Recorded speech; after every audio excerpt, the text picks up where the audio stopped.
ላይ ለመድረስ ያግዘን ይሆናል። ስለዚህ ኮሞስ ምን ማለት ነው? በተለያዩ መደበኛና ተቀባይነት ባላቸው መዛግብተ ቃላት እንመልከተው። ይሄ መጀመሪያ ላይ የሚታየው የፍሪበርግ ነው። ፍሪበርግ አናሊቲካል ሌክሲከን ላይ ነው። እሱ ላይ እንደምትመለከቱት በዛው በተቀመጠበት መልክ ልታዩት ትችላላችሁ። በጣም የቻልኩትን ያህል ጥረት አድርጌያለሁ። ኢታሊክ ያረኩት ራሱ ምንጩ ኢታሊክ ያረጋው ነው ገደል ባለ መንገድ ያስቀመጥኩት። ኮሞስ አስቀድሞ ለወይን አምላክ ተብሎ ይታወቅ የነበረ የዓለማውያን አምላክ የሚል ያስገባሁት እኔ ነኝ። ማለት አምላክ ነው ብዬ እኔ ስፍራ ስለማልሰጠው ለማለት ነው። ለወይን አምላክ በሚደረግ ድግስ ላይ ተሰልፎ መዞር፣ መፈንደቅ በአዲስ ኪዳን ቃሉ ሁሉ ጊዜም ጥቅም ላይ ሲውል በአሉታዊ ገጽታው ሲሆን እየተጫጫሁ መፈንጠዝ መጠጥ ሊኖረው ይችላል የሚል ጨምር ያለው። ምክንያቱም ካሮዝ የሚለውን ለመተርጎም ነው። ፌሽታ መደሳሰት፣ ጭፈራ፣ ድል ያለ ድግስ በሚል መልክ ልናየው እንችላለን። ይህ ጥንታዊ አህዛብ ልማድ ምን መልክ እንደነበረው ብዳግ ወይም ደግሞ ባግድ የሚባል በጣም የታወቀ መደበኛና ስታንዳርድ የሆነው የግሪክ እንግሊዝኛ መዝገበ ቃላት ምን እንደሚል ላሳያችሁ። ብዙ ጊዜ የማናነሳው አንዳንዱ ካጠናን እስከ መጨረሻው ድቅቅ አድርገን ማጥናት አለብን ማለት ነው።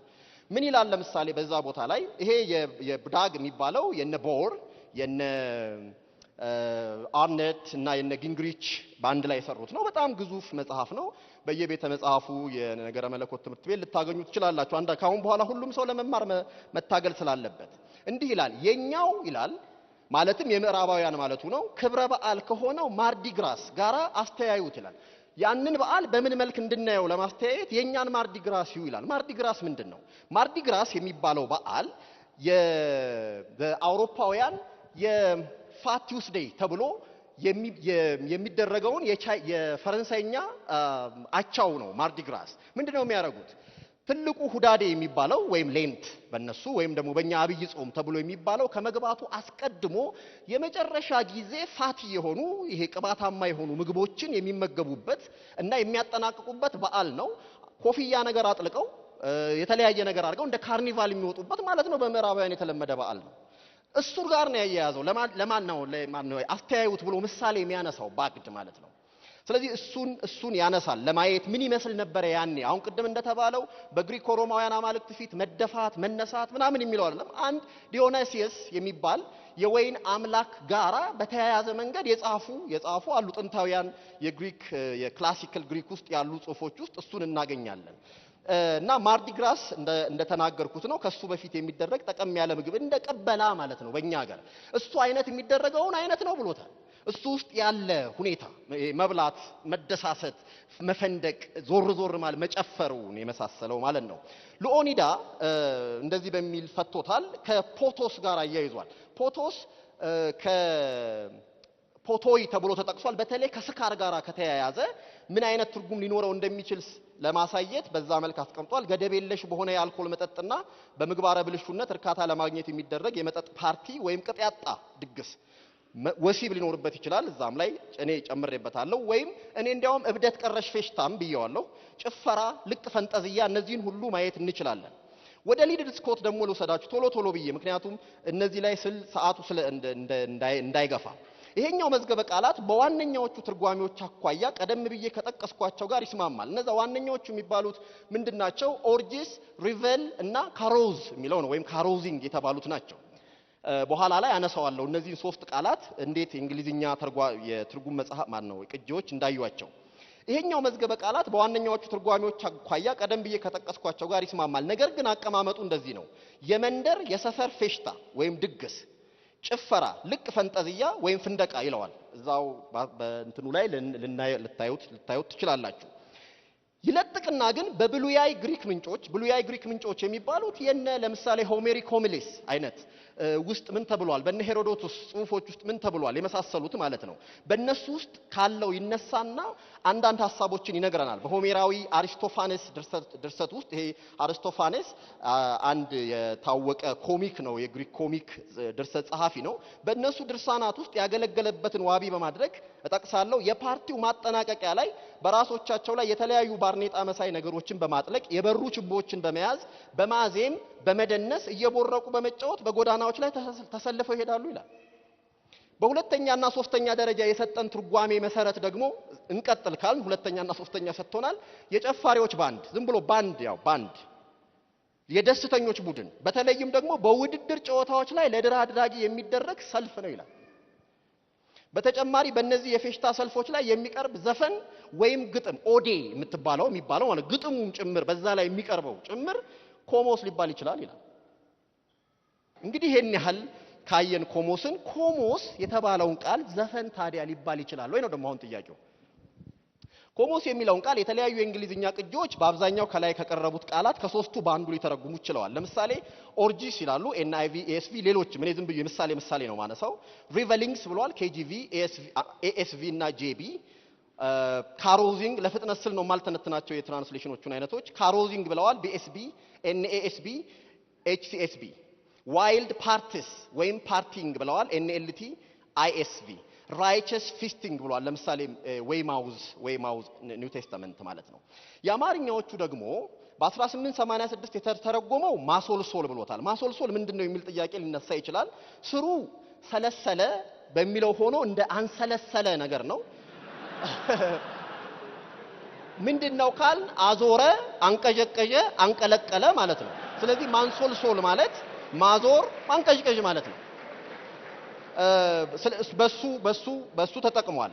ዘፈን ዘፋኝነት የሚል ደግሞ የቀዳማዊ ኃይለ ሥላሴ ትርጉም በ1954 በተለምዶ የምንለው በሶስቱም ጥቅሶች ላይ ማለትም በገላትያ እነዚህ ሶስቱ ጥቅሶች የሚባሉት ከዚህ በኋላ ሁለቱ ጥቅሶች ስል እንድንረዳ ሶስቱ ጥቅሶች ማለት ገላትያ 5:21 ሮሜ 13:13 እና አንደኛ ጴጥሮስ 4:3 ማለት ነው።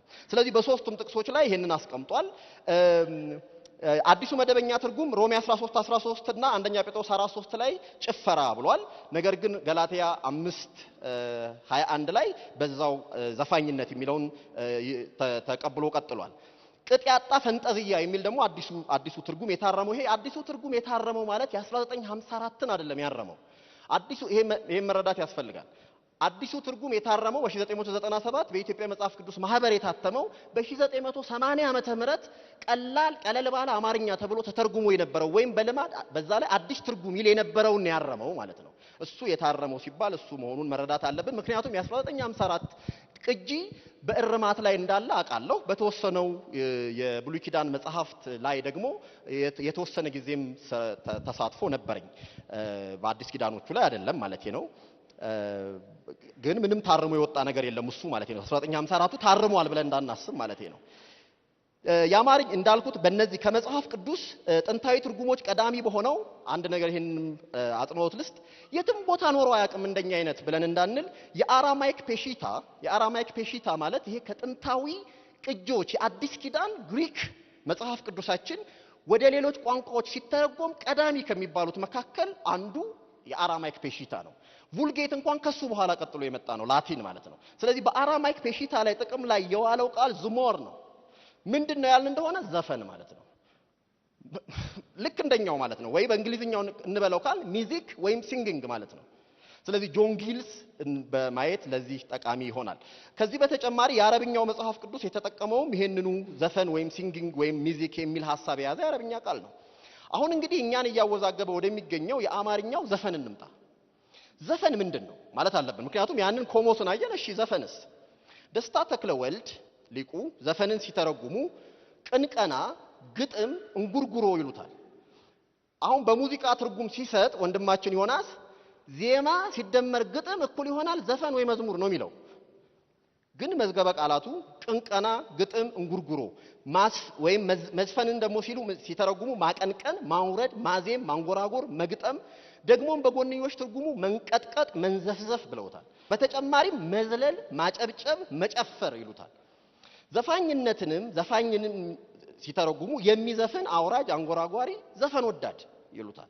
ሊቁ ኪዳነ ወልድ ክፍሌ በበኩላቸው የግዕዙን ስር ዘፊን የሚለውን ይዘው በመነሳት ምክንያቱም የዚህ ሁሉ ኮንቴክስት ውጤት ስለሆነን ማለት ነው መዝፈን፣ መወዛወዝ፣ ማሸብሸብ፣ ማጋፈት፣ መዝለል፣ መፈንጨት ይሉታል። አሁን ጥያቄው ማጋፈት ምንድነው የሚልም ሊመጣ ይችላል። ማጋፈት ቁጢጥ ብሎ በእግሩ ላይ እንጠጥ እያለ አንድ ሰው እየተነፈሰ ሲፈነጭ ማለት ነው አንዱ። ሁለተኛው ማጋፈት ምንድነው ደስታ ተክለ ወልድ ሲፈቱት ደግሞ ምንድነው ይሉታል በዛር ሲወርድበት ሰው ሲገዝፍ ይላሉ። ይሄንን የምታውቁ ይመስላል። ዛር ሲወርድበት የሚያሳየውን አይነት።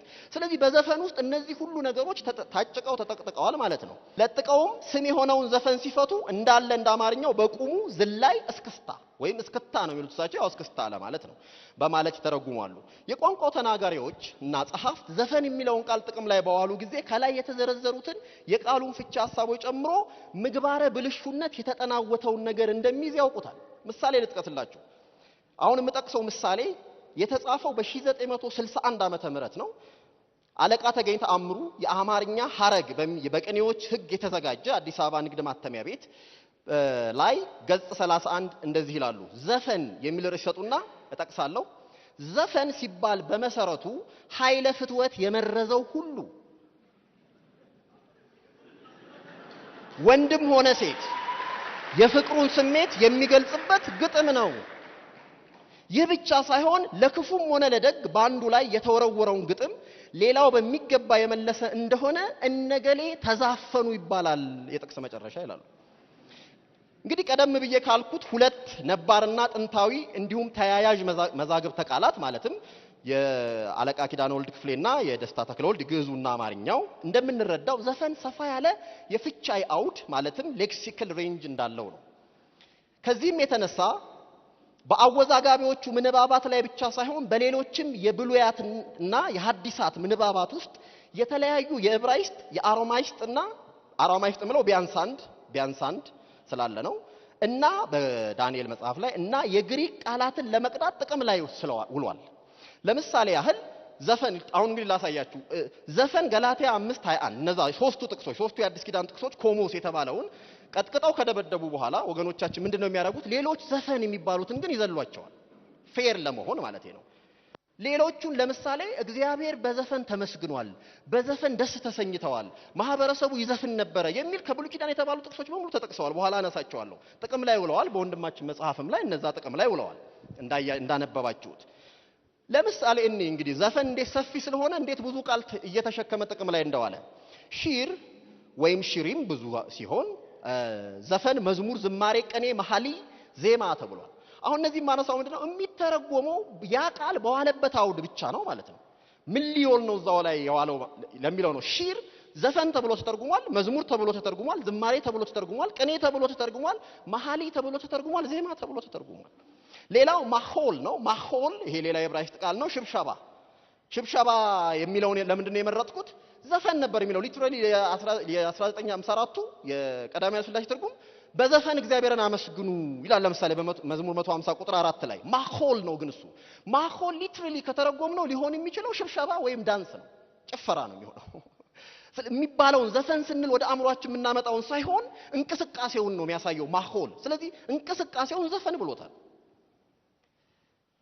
ለጣዖት አምልኮ ማርገድን በዚህ ቃል ማሆል በሚለው ለጣዖት አምልኮ፣ ለባዕድ አምልኮ ወይም ለአምልኮ ተባዕድ ለተደረገ ነገር ጥቅም ላይ ዋለ። ዘጸአት 32 ምዕራፍ ቁጥር 19 ማየት ይቻላል። ሌላው ጸሐቅ ሳቅ፣ ስላቅ፣ ጨዋታ ማለት ነው። ይሄን ቃልም ዘፈን ብለን የተተረጎመባቸው ምንባባት አሉ። አሁን ጸሐቅ በአንድ ቦታ መዳራት ሆኖ ጥቅም ላይ ውሏል። ሲዳራ ታየ ዘፍጥረት 26 ላይ ለሚል ጥቅም ላይ ውሏል። ይሄው ሊሳለቅብን ይሄ ዕብራዊ ገብቶ ትላለች የዛ የጶጢፋራ ሚስት። እሱኑ ቃል በሌላ ስፍራ ላይ ግን ማለትም በዘጸአት 32 ለምሳሌ ቁጥር 19 ላይ ሊዘፍኑ በሉም ጠጡም ሊዘፍኑም ተነሱ የሚለው ጸሐቅ አረጉ ነው የሚለው ማለት ነው። ስለዚህ ዘፈን ተብሎ ተተርጉሟል። በሌሎች ቦታ በሌላ መንገድ የተተረጎመው ይሄው ቃል ማለት ነው። ስለዚህ ሌላው ሁል ወይም ሆል የሚለው ነው። በመሳፍንት 21 ላይ ማየት ይችላል። ሌሎችም ሞልተዋል። ካራር ለምሳሌ ዳዊት በእግዚአብሔር ፊት ይጫወት ነበረ። በኋላም ላይ ስትጠይቀው ሜልኮል በእግዚአብሔር ፊት ዘልያለሁ ያለው በቃ ሊትራሊ ከተረጎመው ካራር መሽከርከር ማለት ነው። ስለዚህ በእግዚአብሔር ፊት ተጫወት ሲል እሱን ነው። እኛ ግን ዘፍኛለሁ በእግዚአብሔር ፊት ይሄው የሚለውን ወይም በእግዚአብሔር ፊት ይዘፍን ነበር በሚል ተክቶታል። ሌላው ንጊናህ የሚለውን ቃልም እንዲሁ በዘፈን ተክቶታል። በኢዮብ 30 ቁጥር 9 ላይና መዝሙር 69:12 ላይ ማየት ይቻላል። አሁን ይሄ ንጊናህ ይሄው እኔ ለነሱ መስፈኛቸው ነኝ ይላል። መሳለቂያቸው ነኝ ማለት ሲወረወሩበት በስላቅ ሲመቱ እኔ የመስፈኛቸው ጊጤ ነኝ ማለት ማረፊያው ሰፊ አውድ ሰጥቶ ተጠቅሞበታል ማለት ነው። ከዚህም በላይ ሌሎች ቃላትን ሊተረጉም በቅቷል። ለምሳሌ ማርዜ ይሄ ወይም ሚርዛ በአሞጽ 6:7 ላይ ላነበው እሱን። ስለዚህ በምርኮ መጀመሪያ ይማረካሉ፣ ተደላድለው ከተቀመጡበት ዘንድ ዘፈን ይርቃል ይላል። አሁን እሱ ላይ ጥቅም ላይ የዋለው ማርዜ ነው። ማርዜ ልንተረጉም የምንችለው አንደኛ ሊሆን የሚችለው የሐዘን ፌሽታ፣ የሐዘን ምን ልበል ድግስ ፌስቲቫል ሊሆን ይችላል፣ ወይም ደግሞ ክራይ ኦፍ ሪቨለሪ ነው። ስለዚህ ሂዱና እንግሊዝኛውን ቅጂው በአሞጽ 6:7 ላይ ሪቨለሪ ነው። ሪቨለሪ የሚለውን ግን ዘፈን ብሎ ነው ይሄኛው የተካው ማለት ነው። አመጻ የሞላበትን ድርጊት ለማሳየት ያሳያል። የደስታ ጫጫታ ያለበት ግብዣ ይመስላል። በአዲስ ኪዳንም እንዲሁ በማቴዎስ 11:17 ላይ አንድ አትሊስት እሱን ልጥቀስ። ምንድነው የሚለው እሱ ኦርኬሳስቴ ወይም ደግሞ ኦርኬኦማይ ምንጩ ኦርኬኦማይ የሆነውን ቃል ይሄ ዋሽንት ነፋንላችሁ አልዘፈናችሁም የሚለውን ልክ ወይም ደግሞ እምቢልታ ስንነፋ አልዘፈናችሁም የሚለውን ለመተካት ጥቅም ላይ ያውለውታል። እንግዲህ ሌሎችም አሉ። አሁን እኔ ከአዲስ ኪዳን እነዚህም ብቻ ማለት አይደለም፣ ሌሎች 3-4 ቦታዎች ላይ ስለ ዘፈን ጥቅም ላይ የዋለበት አለ። ዘፈን ሰፊ አውድን የሚሸከም ቃል ነው ወይ በራሱ ካልን አዎ። ዘፈንን የበለጠ አሁንም ለማጎልበት በማህበረሰባዊ ግንዛቤው እንዴት ታየ የሚል ነው። የቋንቋው ባለቤት የሆነው ህዝብ ዘፈንን የሚገነዘብበት እንድምታዎች ምን ይመስላሉ? አንድ ሰው በዚህ ቦታ ላይ ብድግ አድርጋችሁ ዘፈን ምንድነው ብትሉት መጀመሪያውኑ የሚያመጣው ዛሬ ማለዳ እዚህ አምልኮ ቦታ ላይ የቆሙት ዘማሪያን ያቀረቡት ነገር አይልም። ዘፈን ለሚለው የራሱ ትርጉም ሰጥቶ መድቧል። መጀመሪያውኑ ለአምልኮተ እግዚአብሔር ከሚቀርበው ውጪ ያለን ነገር በሙሉ ዘፈን ብሏል። ይሄ የማህበረሰቡ ግንዛቤ ነው። ማህበረሰቡ ቀድሞውኑ ዘፈንና መዝሙርን ለይቶ አስቀምጧል። ለምንድን ነው ይሄንን ምለው? ቋንቋው የማህበረሰቡ አይደለም ወይ ነው ጥያቄው። ስለዚህ ማህበረሰቡ የሚጠቀመው በራሱ ቋንቋ ነው። አንድ ልጥቀስ። ለምሳሌ ማለት ዞር ብለን ከሁሉም ቦታ ማየት ጠቃሚ ሊሆን ስለሚችል ለምሳሌ ዲያቆን ከዘፈነ ፍየል ደደደደደ ይላል። መመለሻ የለውም ነው፣ ያው ቃሉን አልጠቅስም። ይሄንን ላንሳል ዝም ብዬ አይደለም ያነሳሁት።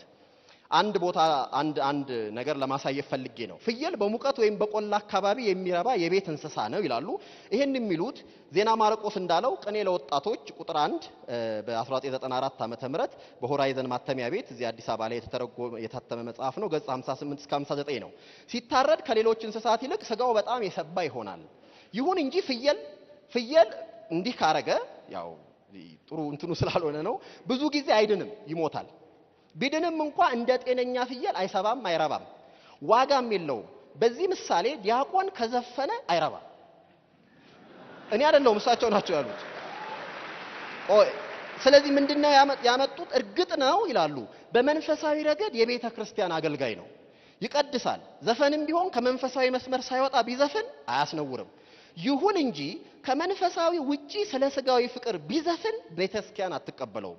እንግዲህ ያ አለሌ ዲያቆን ሁሉም አይቅርብኝ የሚል ከሆነ በካህናቱም ሆነ በምእመናኑ ዘንድ ተቀባይነት የለውምና አፍርሷል ይባላል። ሁለተኛም ቤተ መቅደስ ገብቶ አይቀድስም። ልደምድም። ይሄንን ኮሞስ በዘፈን ከመተርጎም ማላቀቁ ጥያቄውን ሁሉ ይመልሰዋል ወይ? አይመስለኝም። የእንግሊዝኛ ቅጂዎች በሙሉ አንድ የሚያስማማ ቃል ተጠቅመዋል ወይ? አልተጠቀሙም። የእንግሊዝኛ ቅጂዎች ኦርጂ ብለው አልተረጎሙም፣ ወይ ሪቬል ብለው አይደለም የተረጎሙት። ሁሉም ማለቴ ነው ወይ ኦርጂ ወይ ሪቬል ወይ ካሮዚንግ ወይ ቅድም ያልነው አይነት ኤክሰሲቭ ፊስቲንግ አይነት የሚያሳዩ ቃላትን ጥቅም ላይ ያውለዋል። በእንግሊዝኛ ቅጂዎች ሁሉ ስምሙነት የለም ማለት ነው።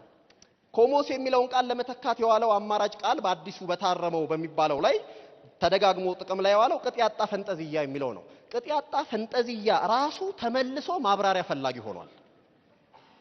ምክንያቱም ፈነጠዘ ማለት ደስ ተሰኘ፣ በጣም ደስ ተሰኘ ማለት ነው። አለቅጥ በጣም ደስ ተሰኘ ማለት ምን ትርጉም አለው? ካላብራራ ነው ማለት ነው።